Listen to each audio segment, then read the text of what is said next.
As many fans of this channel know, I am African, and I grew up in Africa. It is easy to believe that you're destined for poverty, and yes, most people from poor countries believe that. However, when I was around 17, I started questioning such assumptions, and the reason for my different opinions is because I often see rich people even in my country. But there are some other explanations for the reasons why some people are rich in poor countries. It may be that these people do ugly or illegal stuff. Maybe their father is a politician who has stolen a lot of money, or maybe it's just luck. Anyway, I decided to study how money works and see myself whether being rich has something to do with luck, stealing, or anything like that. By age 20, I already knew the formula of wealth creation, and I was ready to follow such formula. In today's video, I'll be sharing with you how to be rich in a poor country. If you're new here, consider subscribing so that you won't miss other interesting videos like this. Riches has no home. In his book, The Science of Getting Rich, Wallace D. Wattles provoked us to think about something very important. He asked us to stop thinking about poverty as though it caused by certain geographical location, but because if poverty has something to do with a particular geographical location, then certain people in certain geographical locations will be poor, while everybody else will be rich. But that's not so. As we make this video today, millions of people are poor even in the richest countries of the world. For example, more than 70% of Americans live from paycheck to paycheck, according to some studies. And think about this, many people even in the poorest countries of the world are very wealthy. What does this tell us? I think it's very simple. Money doesn't have anything to do with where you live. But there's another problem here. If money doesn't have anything to do with where you live, then why do we have more poor people in certain continents than others? Why do we have more poverty in Africa and Asia than in Europe or America? I think I have an answer, and that has to do with conditioning. Like begets like. The story was told about a farmer who brought an eagle's egg from his farm. When the farmer got home, he added the 3 eagle eggs with his chicken's eggs, and his chicken hatched the eggs with hers. Many months after the little eagles have been hatched, they are there right with the chicks, eating everything the chicks were eaten, walking around the way the chicks walk around and having the same aspirations like those of the chicks. These 3 eagles grew up and lived their entire life just like chickens. They never flew or dared to live like an eagle. I'm sure that you will believe this story easily because it happened in the kingdom of the birds. Well, like those eagles, like always begets like, even amongst human beings. So, what happens in poor countries is that when you're 7 years old, you'll notice that everyone around you is poor. And not just that these people are poor, they always blame someone else for their poverty. At age 7, you may not understand these people, but by the time you're 17, you're already successfully initiated into their evil world. What then happens is that as a young adult, whether you listen to your father, your mother, your uncles or teachers, everyone is blaming someone else for their state of being poor. It doesn't matter how strong you are, the natural thing to do is to become like these people. By the time an average human is 21 in a poor country, he has started thinking that the reason why he is poor is that the government or devil makes him poor. From this point, you can see how easy it is for these people to be poor and also make their children poor. It's pretty simple. Whenever you blame someone else for your life, what you're doing is folding your arms and saying, "It's not my fault. Let the man who causes man's poverty to come and make me rich. It's not my fault. Let the man who causes poverty to come make me rich." So the number one reason why most people are poor in poor countries is that everyone around them is poor when they are growing up.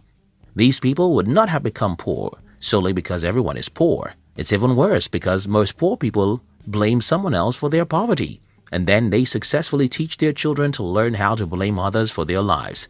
They have successfully destroyed such children's lives because they too will grow up not taking responsibility for their lives. The other problem about growing up in a community where everyone is poor is because you will never have any worthwhile mentor. Because everyone is poor, their advice will just lead you to where they are, and that's not where you want to be. For instance, I had to stop taking advice from everyone in my family when I was about age 19. The reason I stopped taking advice from these people is that all their advice is very bad, and they think their advice is the best. For example, my family members advise me to get a university degree because if I don't have a degree, I cannot be successful in life. They advise me that it is good to work for a bank, while I think it's better to build a bank. I mean, almost every advice my family members gave me about money, even till this day, is stupid. And what I did was to ignore them and instead choose successful people online and through books to be my models. Not everyone can do what I did. In fact, not everyone will ever have the insight into the fact that your poor uncles and parents had given the wrong advice about money. And that's a major reason why most people in poor countries are poor. The strong exploit the weak. When I claim in this video that one of the reasons why most people are poor in poor countries is because they have poor mentors, someone will ask me, okay, who made the first man poor before he became a mentor for others? This is a good question, and the answer is in the fact that the world is a jungle where the strong eat the weak. Most of the years of our existence as humans are filled with battles between nations. We should also remember colonization and exploitation from one country to another. All these battles would not have left some countries poor if not because they are not physical battles. Think about it, as you would think about rape. When a man rapes a woman, he thinks it's just a physical act, but for a woman, it's spiritual and emotional. And though the act of rape can happen in 5 minutes, the victim can live with the pains for 50 years.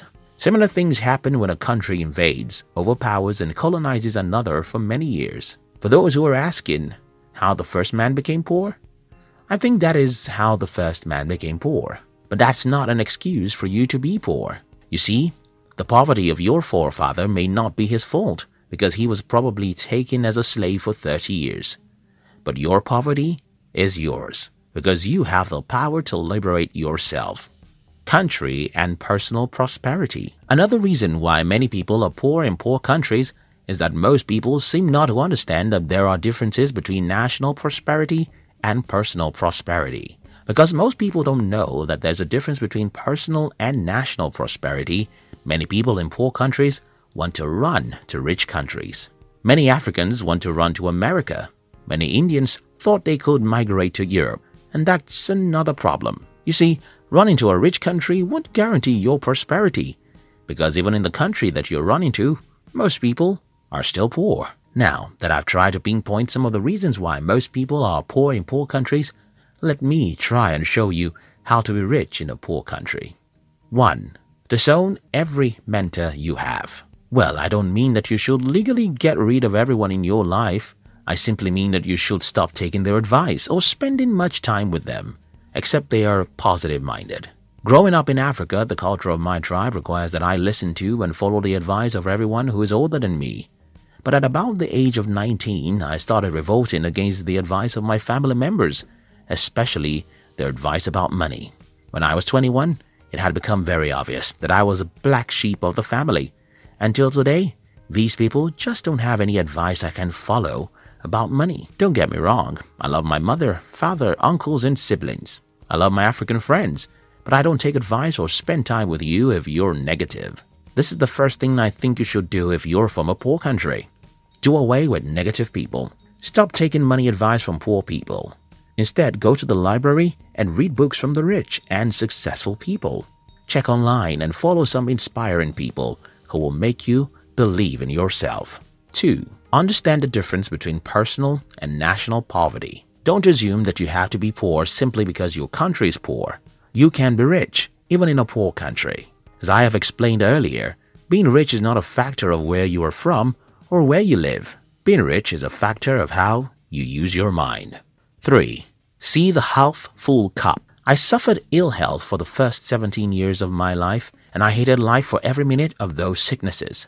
However, a few years after I regained my health, I understood that such terrible health challenges was a blessing in disguise. The lesson here is that most bad situations have hidden opportunities in them. But human nature really takes time to look for opportunities in bad situations. If you live in a poor country, you have to learn how to see the cup of your country as half full, not half empty. You have to be positive and believe that there are opportunities for you somewhere in some corner. Only you can believe that and take proactive actions that will lead you there. In conclusion, everyone watching this video from Africa or Asia should sit down and rethink their path in life.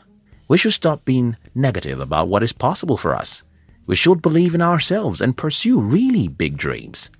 We should understand that money is not a product of any geographical location, but the product of our mind. I hope this video helps someone. Thank you very much for watching our videos. I'd like to give you another interesting video for you to enjoy next.